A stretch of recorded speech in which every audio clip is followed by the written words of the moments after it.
Hi everybody, Mark Sganga. Welcome to Music Minutes.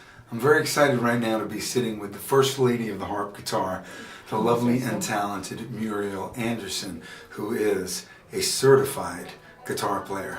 Hi Muriel. Hi, nice to see you. Nice to see you. Tell everybody what it means to be a certified guitar player. Well, It's such a thrill. It knocks me out. I really don't claim that title. You don't? No. Chet Atkins decided to give himself an honorary degree, and so he gave himself a CGP, Certified Guitar Picker. Yeah. And he got to think, well, maybe I can give that to other people too. And so he gave me a little, little pin or something like that. Okay, just because it's sort of a joke, you know. So you're a CGP then. And so, and then he started doing it officially and giving one per year. But he passed away before he was able to officially give everyone their CGP. So there are some of us who never got our official CGP. So I don't claim it then. Yeah, but you sure are a certified guitar Well, player. thank you. And you were good friends with Chet, weren't you? Yeah. He How was did really you come to know supportive. him? I took mandolin lessons from Jethro Burns. The famous Jethro Burns. Yes, I played this tune. You know, the one that goes.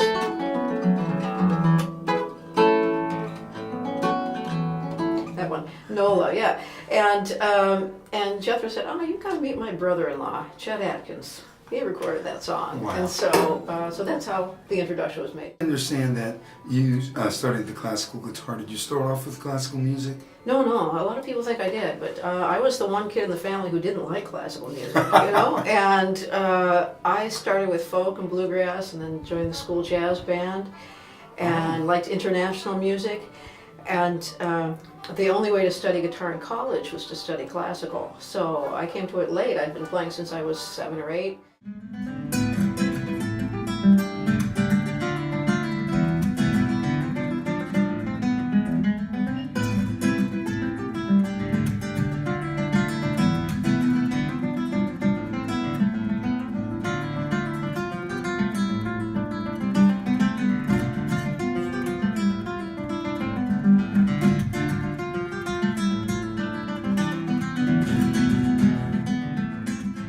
Then over that summer, I heard the music of Christopher Parkening, and I was really taken. I said, wow, what beautiful tone. I'd love to be able to get that kind of tone. Oh, he's quite amazing. Yeah. So And did you actually study with Chris Parkening? then after college, he taught master classes in Bozeman, Montana, so I went to several of his master classes. Wow. Studied from him. Wow. That's the same story I have. I didn't study classical guitar until I went to college. Yeah. But I'm glad I did.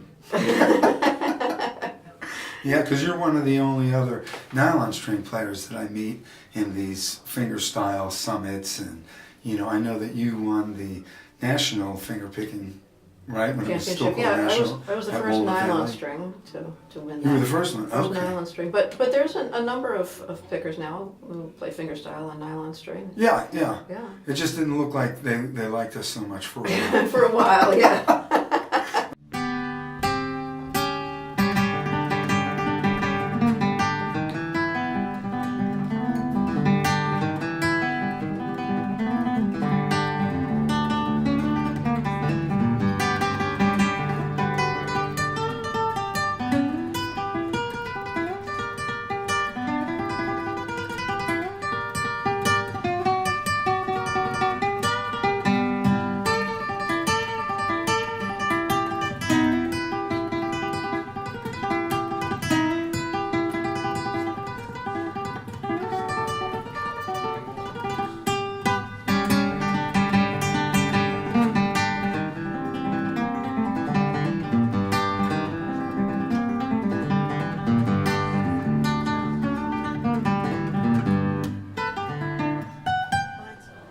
Now, you've been traveling all over the world playing. The other night when we played, you played those beautiful Japanese pieces. Is that how you came around to that from visiting there? I learned that before I visited Japan. I had a lot of Japanese people in my audiences in Chicago. Oh, wow. So I was studying for that Christopher Parkening masterclass I told you about. And I studied from Seigo Yamada because he was a student of Parkening's over that summer. And I asked Seigo, would you teach me a Japanese tune? And so he told me, Muriel, in order to really understand Japanese music, you must first go study Japanese flower arranging. And, you know, Wow. I had kind of a busy schedule, and so I did the next best thing. I went to a Japanese restaurant, of course. And, you know, there I picked up, you know, some of the way things were arranged, the art on the walls, the music, a little of the language. And I noticed in all those things there's an attention to space and detail, and space and lots of little things. And also a real politeness to the culture, a little holding back. And so I applied those things to the music, and then I came up with a much more believable interpretation of the Sakura. You know, as you're saying those things to me, I'm thinking they all apply to the way you play.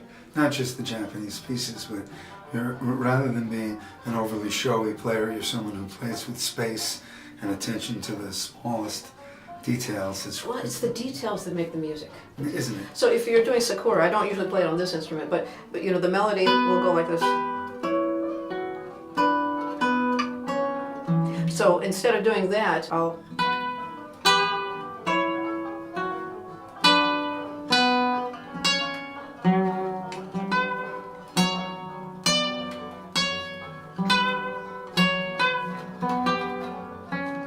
So you got that little intonation as you're bending the strings. It makes it sound like a koto. yeah, it's a combination between a classical vibrato like this and a rock and roll vibrato up and down, you know. So you use whatever techniques you find, and then, you know, play towards the bridge, play a little more off the fingernail than the fingertip. And so, you know, if I don't know the technique already, I just kind of invent it, you know. To great effect.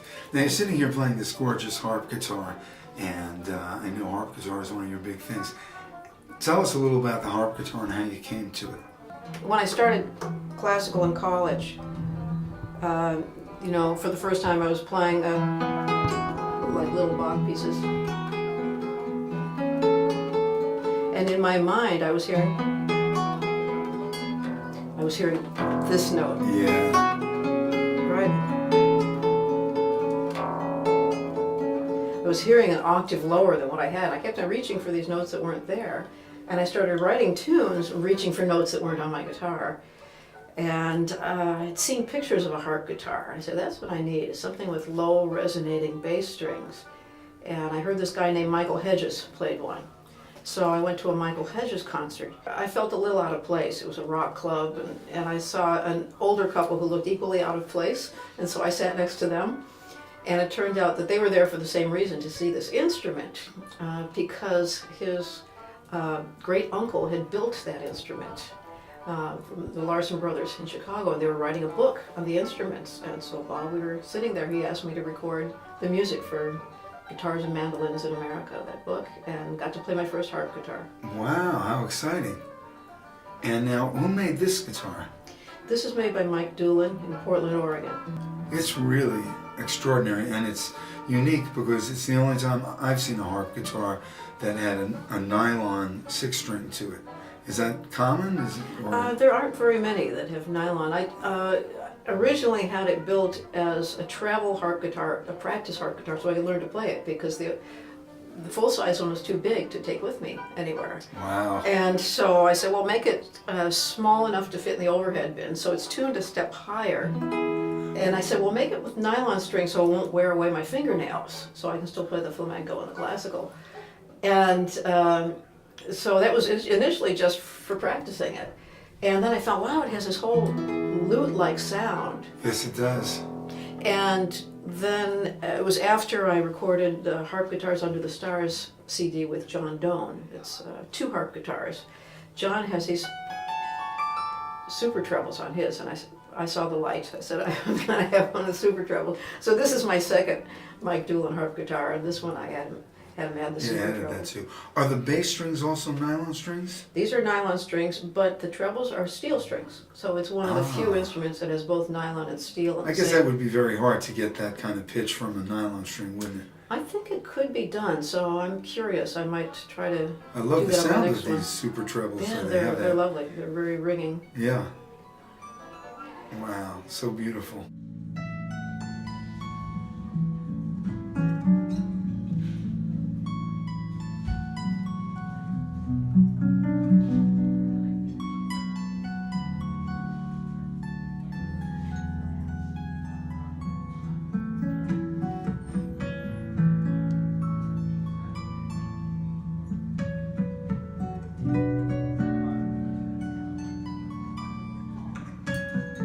You're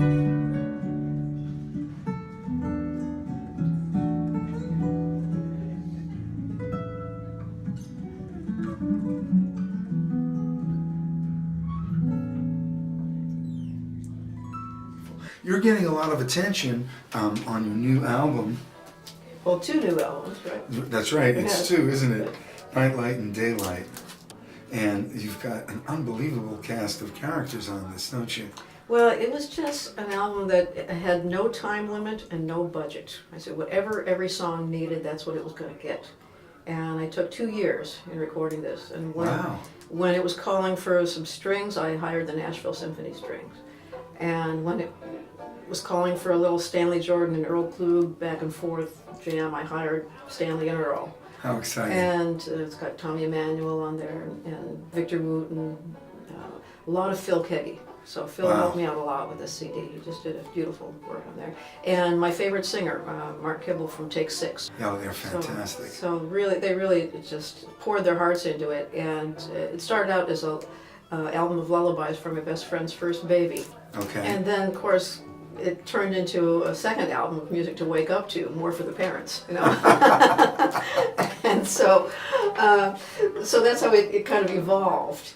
Wow. And so I wanted to do really something special to capture this flavor. So it's, if you notice, it's got 2 front covers, music to wake up to, and I had Brian Allen do the artwork, and we're now working together, combining imagery and music.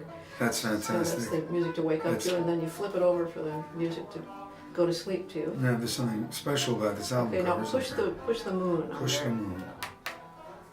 And Oh, then, look at that. it's the first album with fiber optics, a shooting star there. That's fantastic. How many albums have you made? I haven't counted, but it's somewhere around a dozen or so. Wow. Yeah. Because you're playing and recording all the time. Well, yeah, I just did a new one. It was kind of a spontaneous project.